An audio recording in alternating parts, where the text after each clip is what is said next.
We do record our webinars for future viewing for those that can't join us today.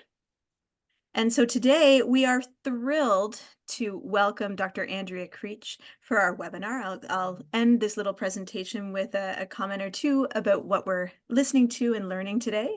But as always, a couple notes about what's up and coming around our Room 217 world.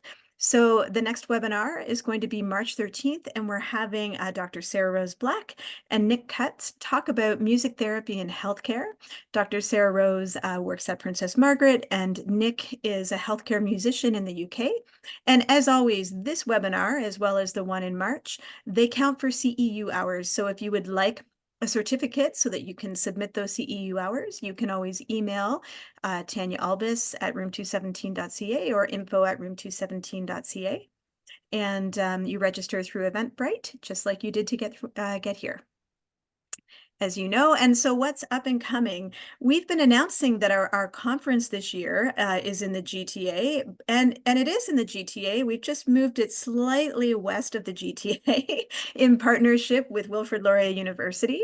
We're thrilled that Wilfrid Laurier University will be the host and lead partner of our upcoming conference in Waterloo 2024. Our other program partners are Metalworks, as well as Concerts in Care, and the Research and Aging Institute. And so we're thrilled to be joining folks at our conference in Waterloo this fall, and there may be other partners that will join us as we work towards that. We have released our Teenage Brain on Music, a virtual learning studio that actually supports our music care in schools program. And I see Jill on the call, and Jill and Jill is our certified lead, and I'm director of programs. And together we were co-teaching at a high school in Aurelia. So we are doing a music care certified for schools, elementary and high schools pilot. And so you will start seeing more educational resources just to kind of make the connection for you. So Music and the Teen Brain is a virtual learning studio that supports our educators out there and our music care certified for schools programming. And speaking of Jill, who's on this call and our certified lead, she has a master's. She did it through OISE, music, self-regulation, mindfulness. She's our guru on staff for all things music and mindfulness. So she will be giving our 1-hour workshop this Thursday, 7 o'clock. And she'll be delivering some great strategies.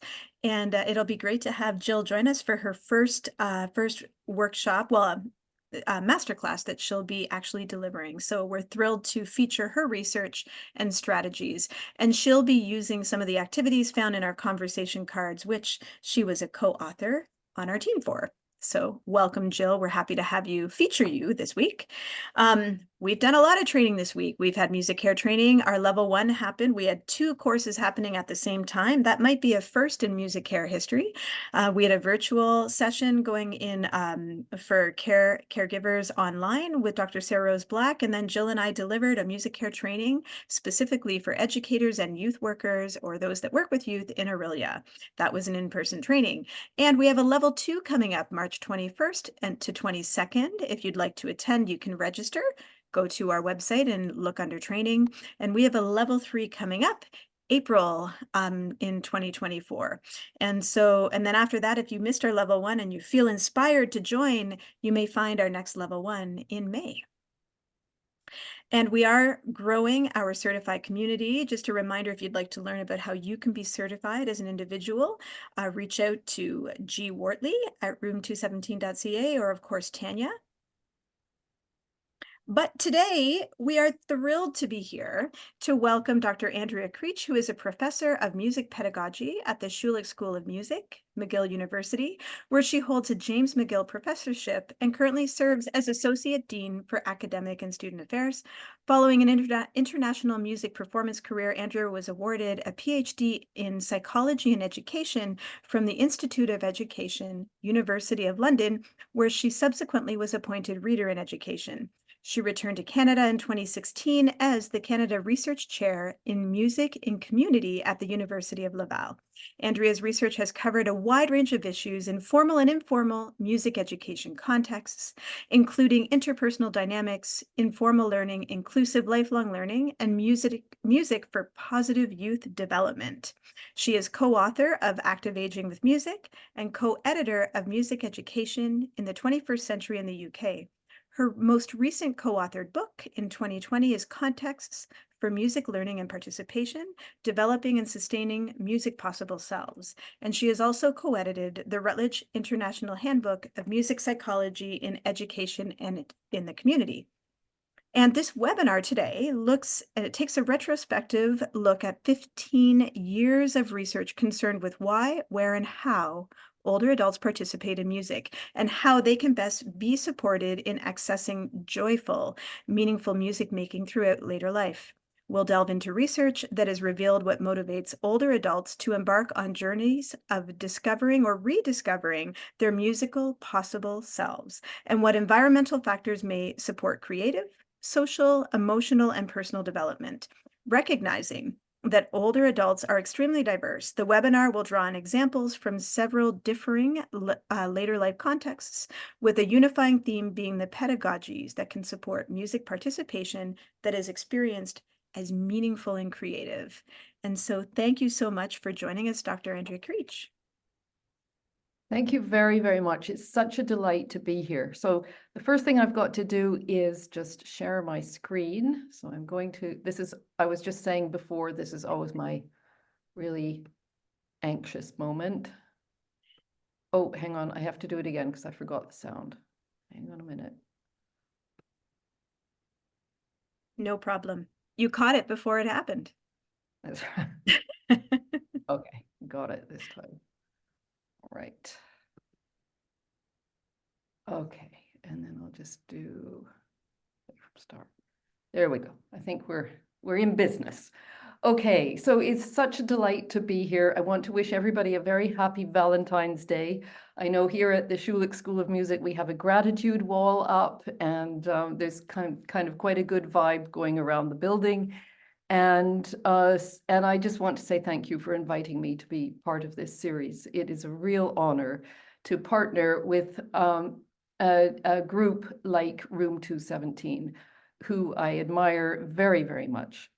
So yeah, today I'm going to be talking about pedagogies for later life music learning and participation. And the sort of easy version of that title is it's about how we can make music making in later life meaningful and joyful. So what I'm going to do is I'm going to talk a little bit about my own journey, where it began, and the wider context of sort of who's doing this kind of work and why, and also how the shift in research has kind of, well, the research focus has kind of shifted over the years. So then I'll turn to some examples from research. You're going to be asked to do a little bit of time traveling. So we're going to go back to about 2008 and then jump forward to much more recently. And I'll show some examples, a couple of examples, time permitting, from a couple of different contexts. And then I want to also conclude with talking about the actual facets of the pedagogy, which I call artistic citizenship as relational pedagogy. So where it began. So this is where we have to time travel back to about 2008.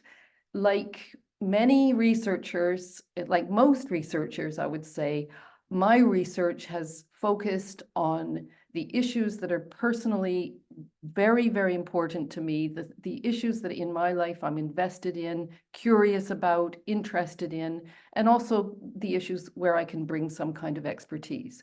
So about 2008, I was entering into a period of my life where I was surrounded by older people, my loved ones were becoming old, and I was embarking on that journey that so most of us, all of us, embark on at some time, where we learn to navigate how to support our older loved ones and how to support a positive later life and ultimately how to navigate loss with our loved ones, and eventually we lose our loved ones.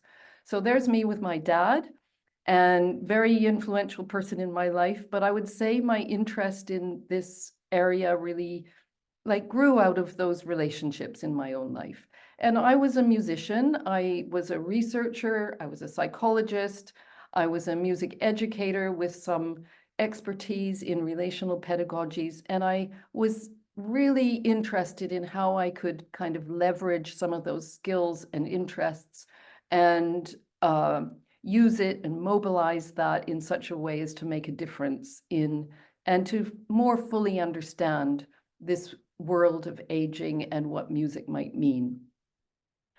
And at the time I was living in the UK, it was a time when we were just beginning to wake up to the demographics whereby we have an aging population and to all of the challenges that come with that. So particularly loneliness. And we were beginning to really understand the risks of loneliness to a wide range of health issues.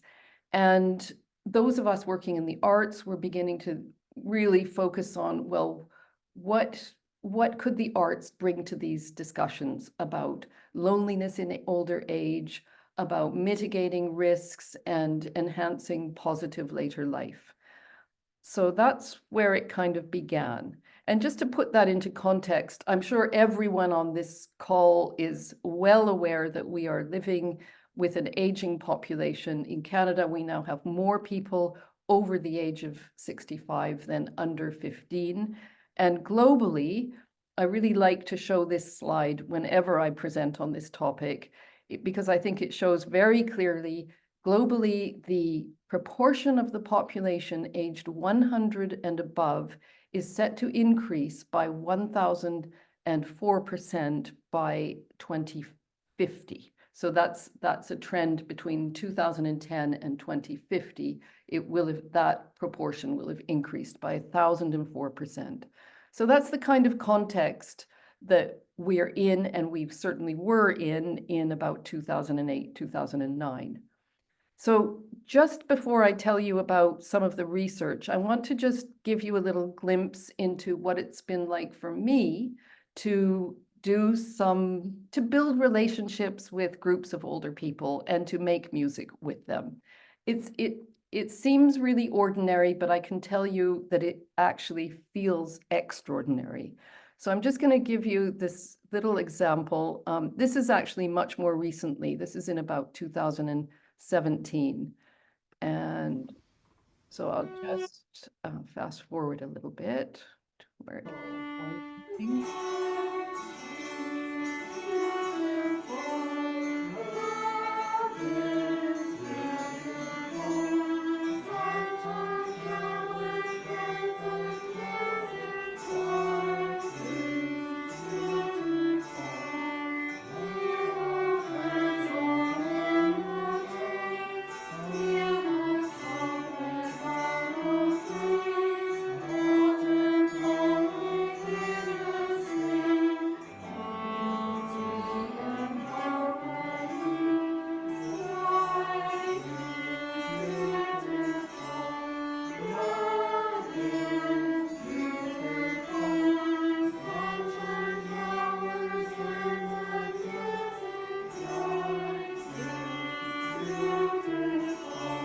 Okay, so I'll just stop there. So that group, I mean, really, I was just building relationships with a group of lifelong learners in a sort of community space where they used to get together to do various things.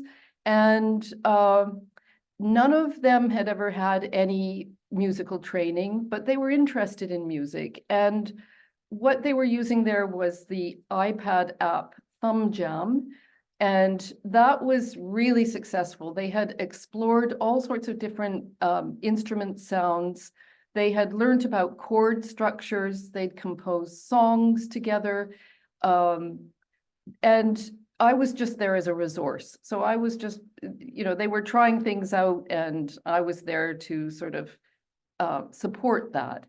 And so what was happening in that group, as I say, it seems ordinary, but it felt extraordinary.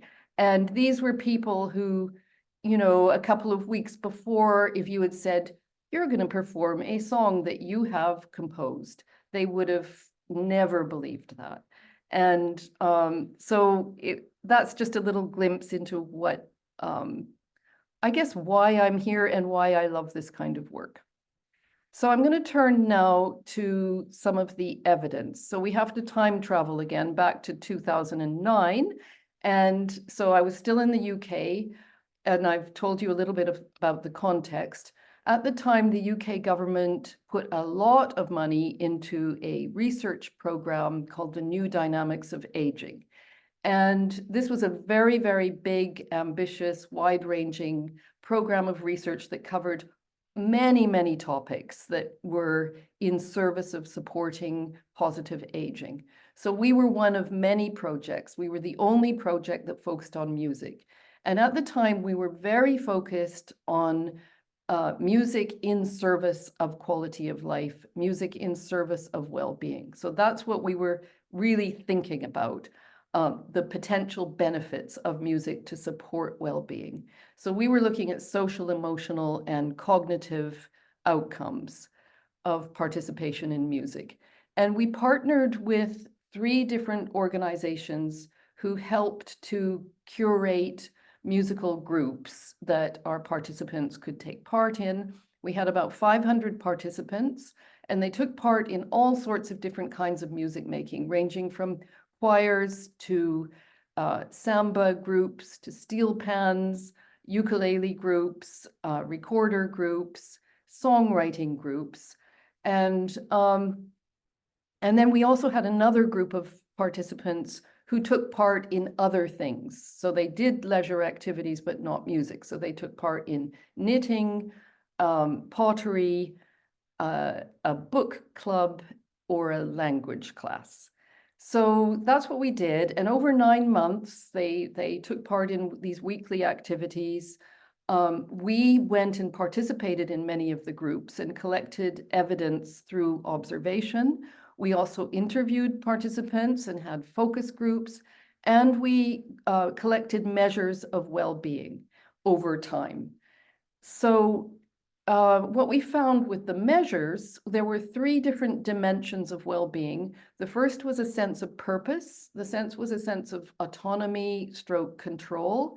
And the third was social affirmation, meaning the extent to which we feel that the contribution we make to our community is recognized and valued. So we found that the music groups over time did better than the participants in the other groups. This does not mean that the other groups were not valuable. They really were. So all the, participation in kind of any group was a good thing, but there was something extra special about music. And so it was through the qualitative data that we tried to understand that. So what you see in front of you now is a sort of summary of the themes that we arrived at after analyzing all of those qualitative data that I've mentioned. Now, since that time, so by now, by the time we were doing the analysis and so on, by now we were in about 2011. Since that time, there has been a great deal of research, as many of you are aware of, focusing on music in later life. And a lot of research has reinforced exactly these themes. So it's certainly not just this project that has suggested that there are benefits to participation in music. There's a whole body of research, and I'll come to that a bit later. But loads, just masses of evidence supporting the view that there were social benefits. Participants talked about a sense of belonging and community in particular, and the value of intergenerational contact was enormous. There were cognitive benefits. Older people really did embrace challenge, wanted to learn new things, really benefited from a sense of achievement. There were a whole host of emotional benefits. Of course, when you're working with older people during a course of 9 months, there's going to be people who experience loss, and there were many. And many told us about how their music making had provided them with the capacity to sort of feel protected in that time of bereavement or when there were particular stressors. They talked about a sense of purpose and the positive feelings. And then they also talked about health benefits, although we didn't have a separate measure of, we didn't take health like biometric measures, but they talked very extensively about their perceptions of health benefits. So we also heard them talk a lot about the value of creativity. And on this slide, it's just like one little point at the bottom of one box. But that really stuck in my mind. And I began to be very, very interested in the kind of potential of creativity and the capacity to experience creativity in later life. And so this is where the research focus started to happen.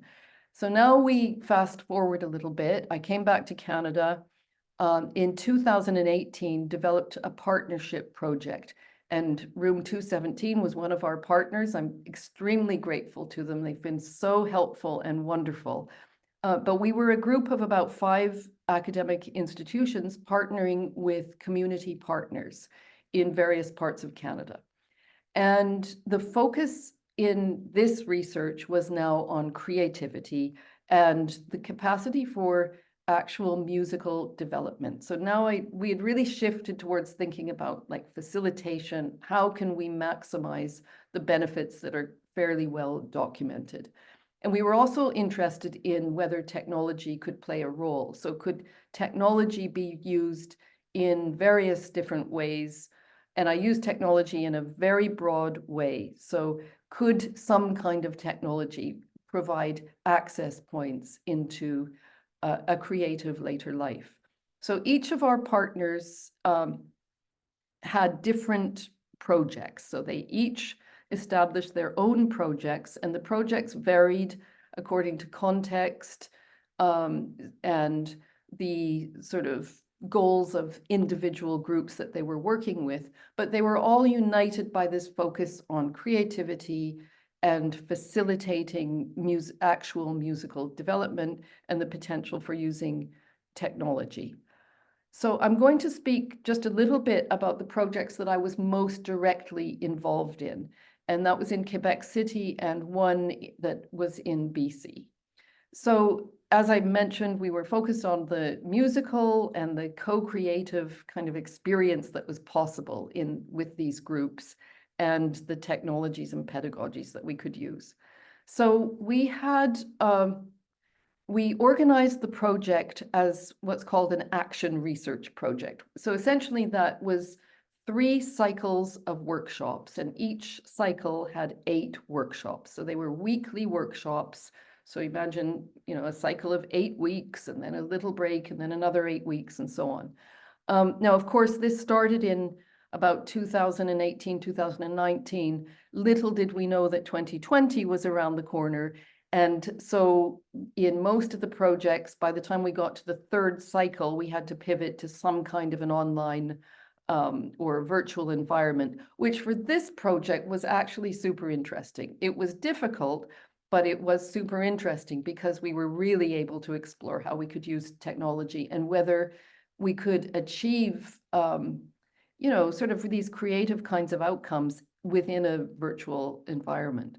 So the chart that you see in front of you just gives you a little snapshot of the kinds of things we did in the workshops, in the groups, the 3 groups in Quebec City and the one in BC that were all sort of pretty closely aligned. So the top little blue bit of the bars that you see refers to working on composed songs. So participants would tell us about songs that they loved, and we would facilitate learning those songs.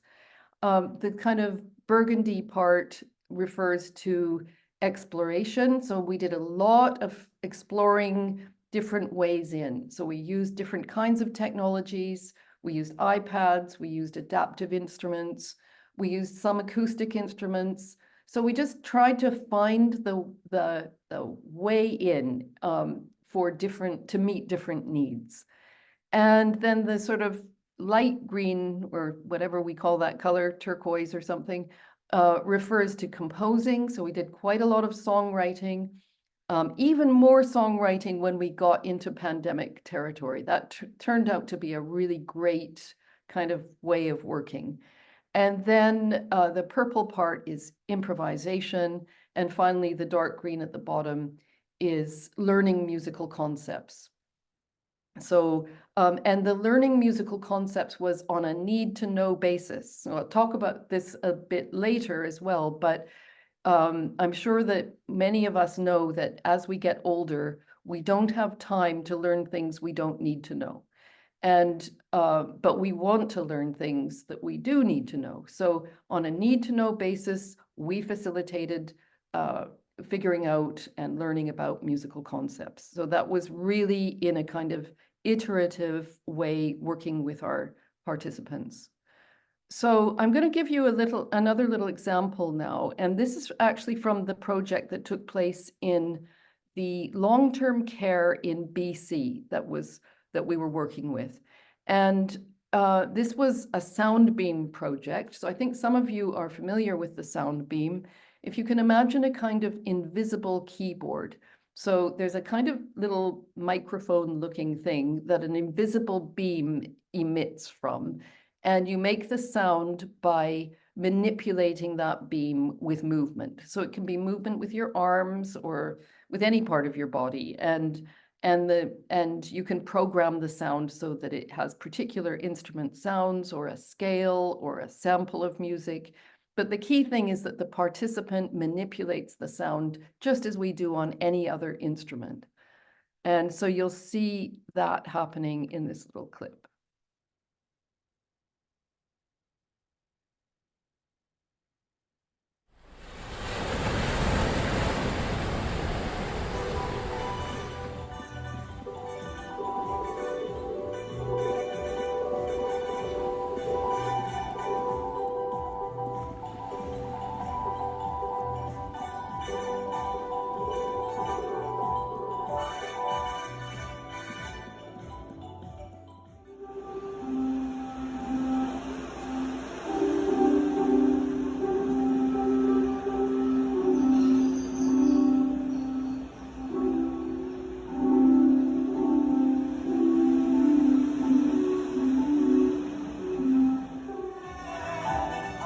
Here we're using a soundtrack. Is that something?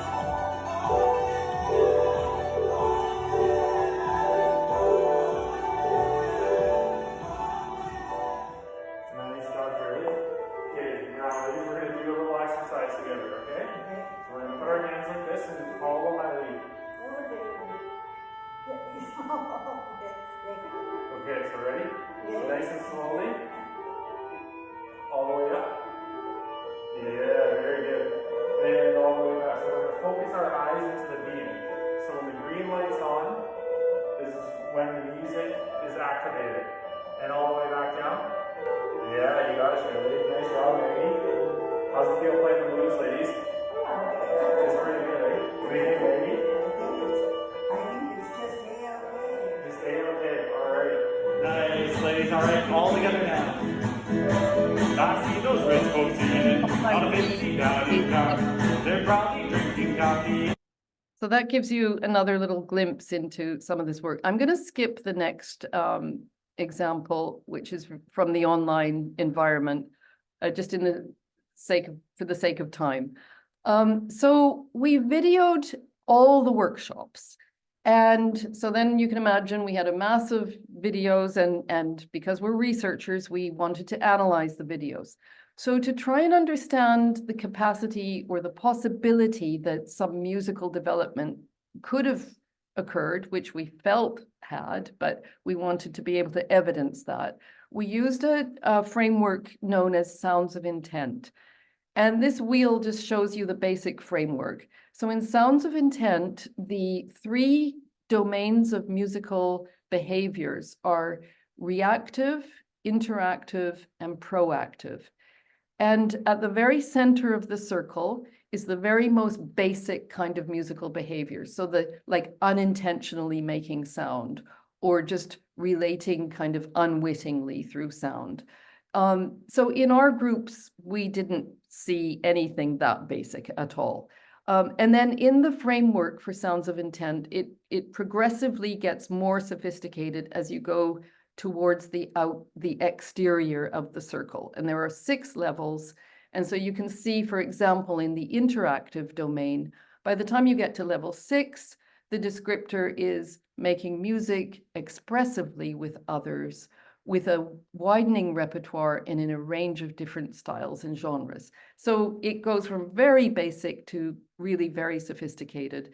And within each of those levels, there are very detailed descriptors and more nuanced kind of differences. So, but that gives you the idea of how we coded the different behaviors that we saw.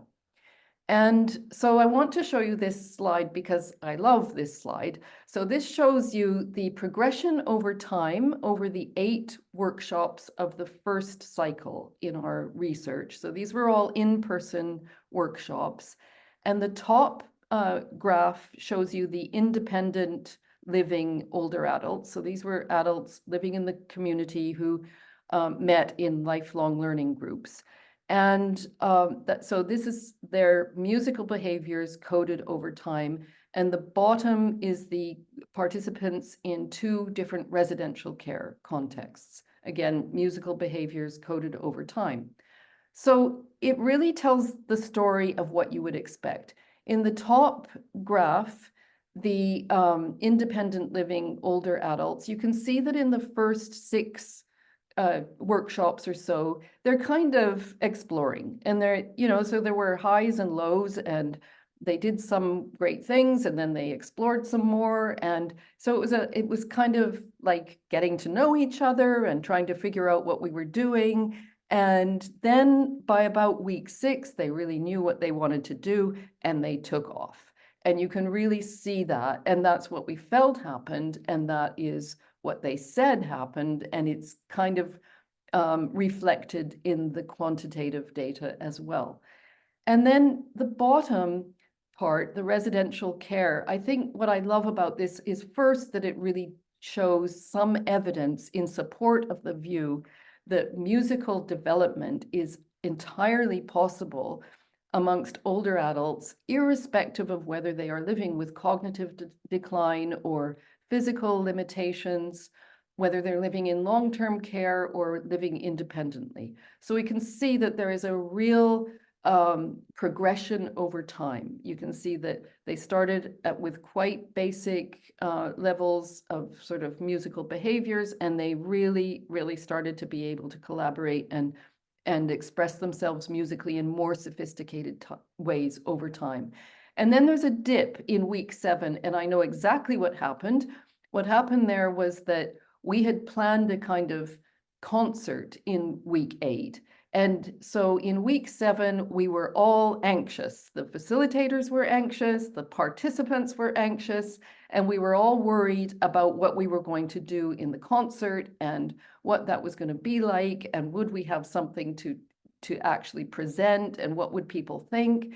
And so we as facilitators made the classic mistake where we kind of became much more directive and stopped allowing the participants to be collaborative, and we kind of like squashed them a bit, to be frank.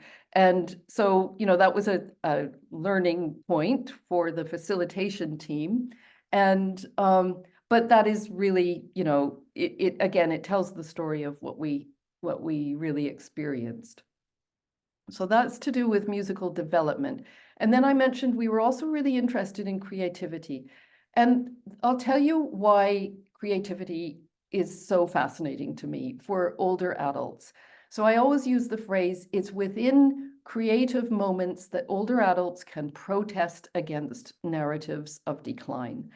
And, as we become older, of course, we live with increasing loss, and we also live with increasing loss of autonomy.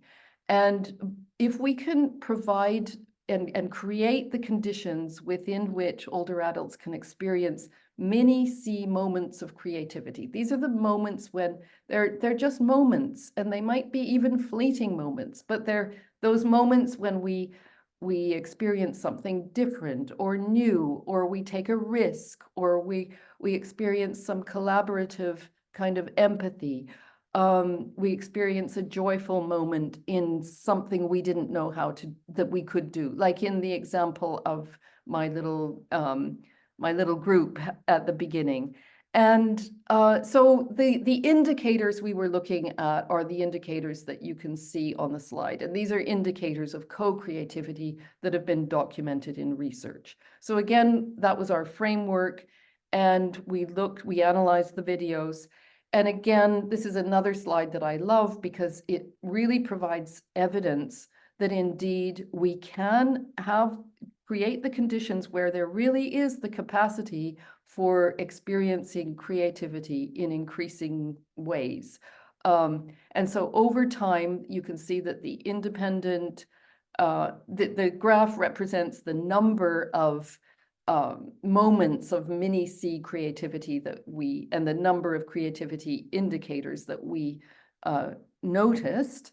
And so you can see that that increased over time for both groups. Again, irrespective of whether you are living, well, in this case, our participants, irrespective of whether they were living independently or living in long-term care, there's that same sort of evidence in support of the view that there really is the capacity to be creative.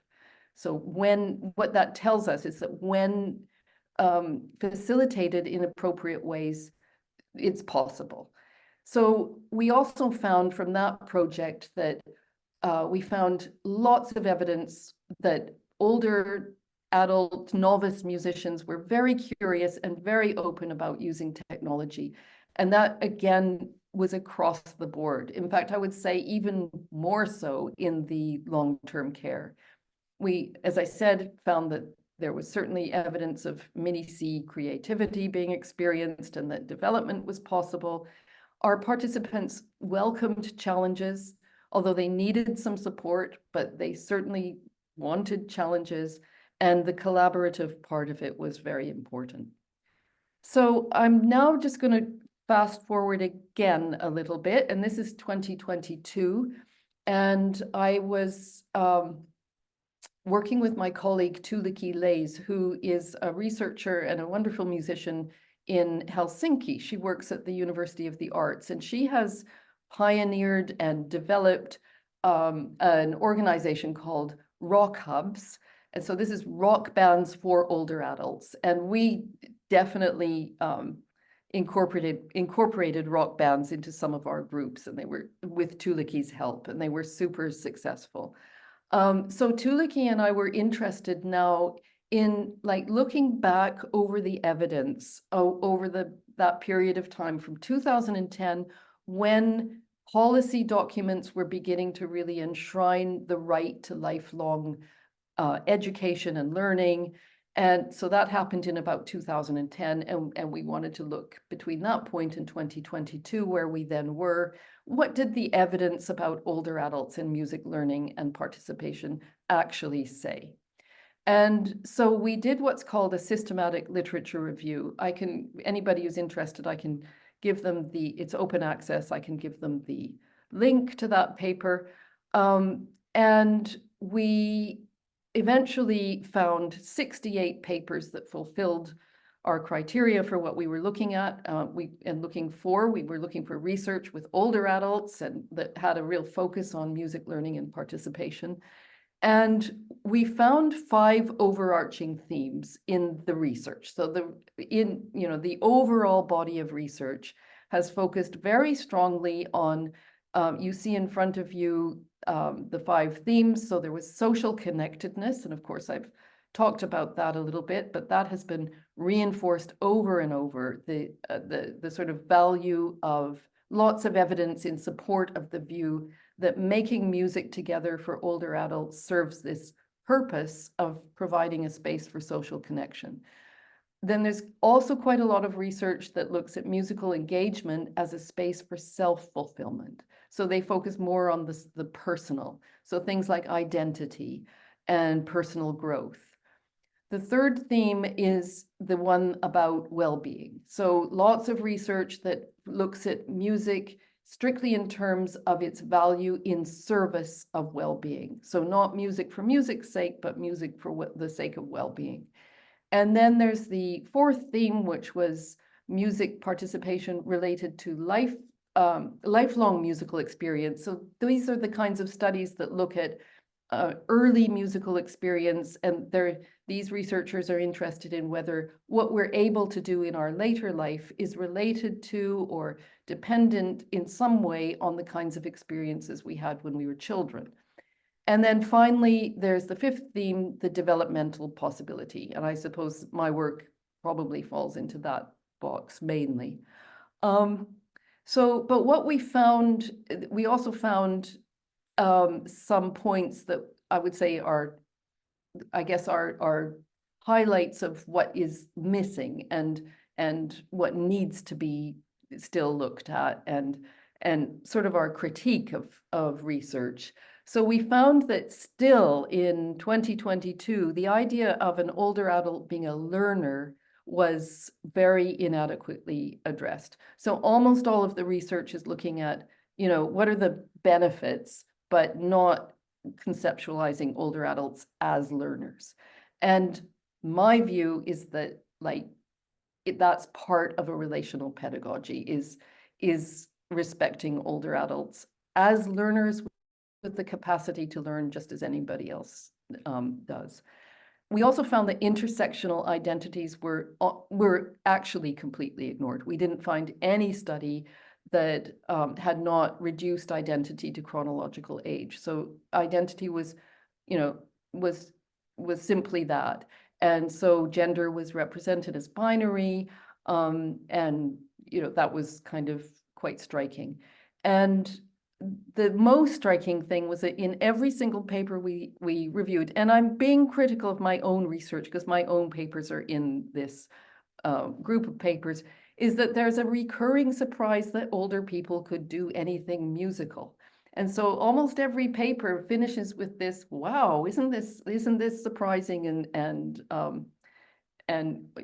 sort of remarkable. And so it's like it's an exceptional thing, and it is extraordinary, but it shouldn't surprise us that older people are capable of being musical.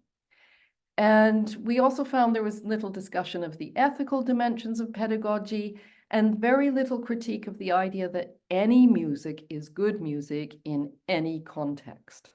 So that's sort of our summary of the research. And just in my last few minutes, I want to just now turn to the how, the pedagogies that can support meaningful musical experience. So first of all, I just want to highlight some of the things that some of the participants have said about meaningful experience. So they loved working with iPads because it was portable. They love having some way of making music that they could take with them, that, where they weren't always reliant on somebody else. They also loved something that helped them to make music that really felt like it was the real thing. Okay, so, something very authentic. I felt like I was playing a real instrument, and eventually over time it was like it really, they were playing an instrument. It was just not a piano, or maybe not a cello, but so that was important, that real feeling that they were doing they were really making music. And they felt, to be meaningful, it was feasible. And so when we facilitate music making with older adults, this is so important. We know this about learning at any point in the lifespan. It has to feel feasible. It has to feel doable and accessible. They love the collaborative aspect. They love having fun. They love doing new things that were, that felt, as I say, extraordinary. Like, imagine we wrote a song. So I'll just turn now, this is nearly my last slide, to this idea of artistic citizenship. So artistic citizenship is a sort of framework for thinking about how artists, in this case musicians, can leverage their musical skills and expertise in ways that make a difference in the world and that serve specific communities. So in this case, it's thinking about how an artist citizen can really serve communities of older adults in a very meaningful way. And what I believe, based on the evidence that I've talked about, is that the way artist citizens can do that is through a relational pedagogy. So what is a relational pedagogy? It's a pedagogy that is underpinned by the values of an ethics of care, by empathy, by really believing in participation without risk, by using humor, mutual respect, collaboration, those kinds of values. And I think our responsibilities as artist citizens, I've made a little sort of list on the slide, but you can see that, so to begin with, I started with the idea of music as a restorative activity. So a restorative activity is the sort of activity that takes us out of our daily, sort of daily grind and our daily worries and anxieties. It's an activity, even if it's metaphorical, even if we never get out of this chair, we feel like we're transported to another place. And often music can do that. And I put shared lifeboat there because that was a beautiful metaphor that some of our groups used to talk about their experience in their group. So they regarded it as a shared lifeboat. It was like almost, it almost saved them. And in fact, it literally saved them in some cases. Our responsibilities are also to recognize resistance and barriers to being an older music learner and to think about how we can kind of mitigate those barriers and resistance. So very, very often, older adults that I've worked with have said, I want to play music, but, and there's just a host of many, many reasons why they will say they can't. And yet, these are the older adults that make it to the music room or the music class or the music session. So they want to, but they also want to protect their ego and say, no, I can't really, I'm not a musician. And what they say never matches what they can do because they always do something beautiful. And so I think it's our responsibility to facilitate those adults in finding their lost possible musical selves, but also in recreating, in even creating musical possible selves where they didn't exist before. And the ways we can do that, I just want to say something else about barriers. Barriers are almost, like, I'd say 70% of the time, they're psychological barriers. So like one of the things we found with using the sound beam was, they were so happy and open to using the sound beam. But if we put a keyboard in front of them, they did not want to use the keyboard because the keyboard looked like a piano. And a piano was something that they'd spent a lifetime believing they could not play. So, and same with the iPads. I think that's why that was so successful, using apps like Thumb Jam. It didn't look like a cello, but it sounded like a cello and offered remarkable possibilities. So our other responsibility is to make the learning manageable. It must be feasible and manageable. And most of us here know about scaffolding, and just as we do with any other group, we do that. And we make it meaningful by creating some kind of connection with personal memories, for example, or circumstances, and we make it comprehensible. So manageable, meaningful, and comprehensible. And we can do that through connecting with strong musical memories. I always say the strong musical memory is always there. So every group I've ever worked with, I will take time to sort of talk to them about their musical memories. And at the beginning, it might be like they're not quite sure. And I just wait patiently, and it always comes. There's always you know, it begins as a trickle and then there's, it flows. And there are always strong musical memories to connect with.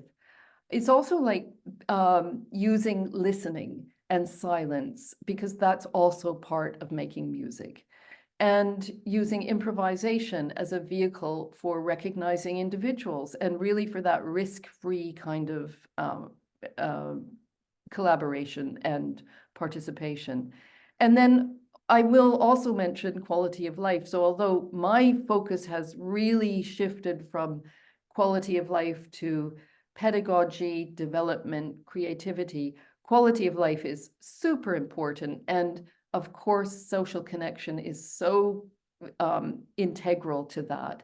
And we can use a whole range of different kinds of technologies and really think about the resources we're using in response to the participants we're working with. It's kind of our responsibility to find the way in, to find the pathway. And then I've just listed a few little specific strategies, you know, making music playful and fun, thinking about embodiment, because of course, musical expression is embodied, and really finding opportunities for being expressive through our bodies is an important thing to integrate into working with older adults. Using imagery, improvisation, I've talked about. Peer learning is super important. And I will say this for sure, that the learning that I've experienced with older adults has never been just between facilitator and participants. It's what I've learned is to step back and allow the participants to learn from each other.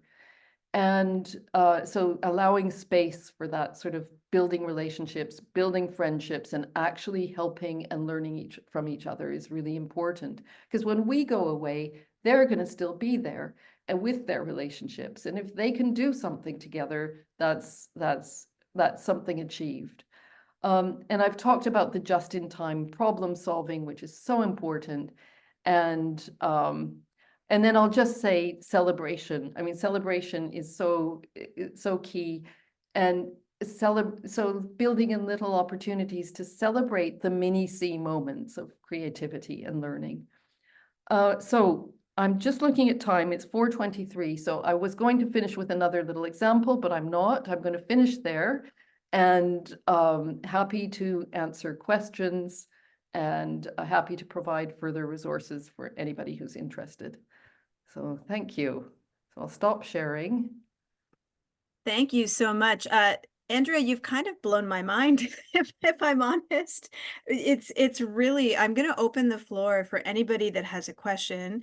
You can unmute yourself. Yes, Bradley, do you have a question? No, you're just maybe celebrating the mind blowing. Again, if you have a question, you can drop it into the chat, and or turn your camera on and ask a question.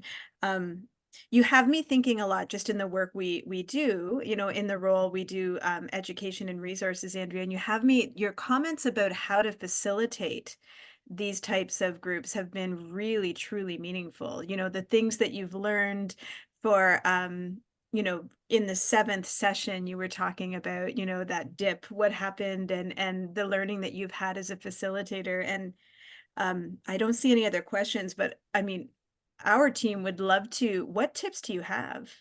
What are some major things to consider if you're facilitating, if you're a rec therapist or an educator and you're working with older adults? So I'll preface this by saying, of course, it depends on the context you're in. And older adults are as diverse as, we become more diverse as we age, not less. So, and I think most people on this call will have experienced that and know that. So I would say responsiveness is the first thing, is to really be responsive to the context you're in. There's tiny things. So with the students I've worked with, like one tiny thing is asking them to please sit down. Don't tower over their participants. And it's just so not necessary.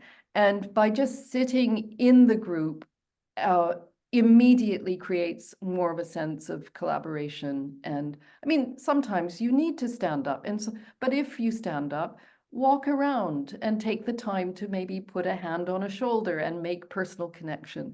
Because of course, another thing most of us here know, I know I'm preaching to the converted, but older adults, you know, live in an environment often where human contact becomes diminished. So just making that little human moment of connection can be super meaningful. So little things like that, like thinking about where you position yourself and how you sit and how you connect personally with the members of the group are really important strategies. And then I talked a little bit about like using improvisation. So of course that needs to be scaffolded a little bit, but I think once you've built the relationship and have the trust within the group that, you know, they can try things, and then there's a sense that and again, using something like an iPad is just a gift,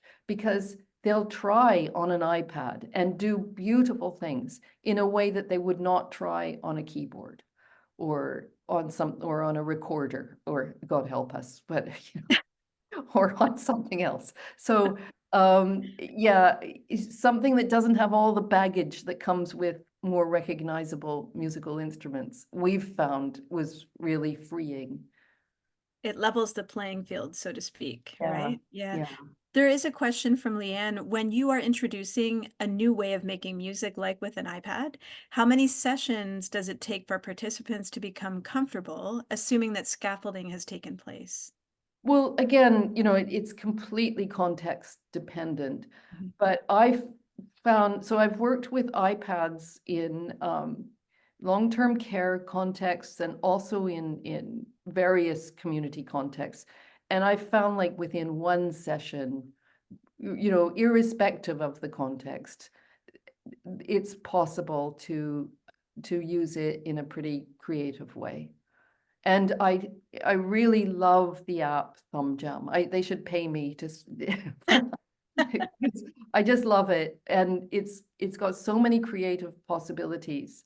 And the instrument sounds are really good, and it's super easy. You can change the look of the, you know, so you can have just a few notes or lots, and it's great for improvising. So yeah. And thumb jam, just to Yeah. make sure I'm getting it right. And is it does it have a cost, or is it a free app to I can't remember if there's a free version, but the cost I remember was minimal. It was very small. Yeah. you have me making you really make me want to run out and try this. Oh, you really ought to. And for anybody here who uses figure notes, if you do use figure notes, it interfaces with figure notes. If for those who don't know, figure notes is a kind of color-coded, very simple notation system, also developed in Finland. And so you can use the settings on Thumb Jam to interface with that. So if you do have any participants who are using figure notes notation, they can use it with that. So it's really, really flexible.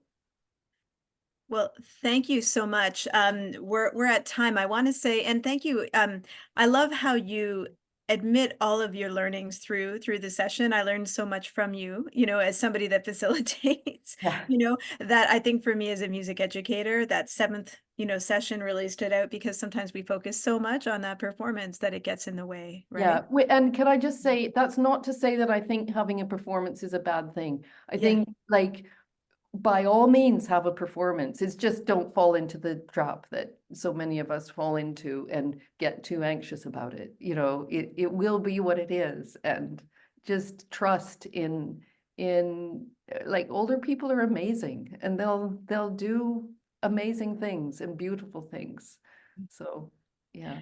Well, that's a perfect place to end. You've inspired us all tremendously. And again, a heads up, I know, if I can say this because we talked earlier, I know Dr. Creech will be around in November, probably, you know, at our conference, if all is well. So thank you for being part of this, and we look forward to future collaborations. Thank you so much. Thank you. Thank you. Bye now.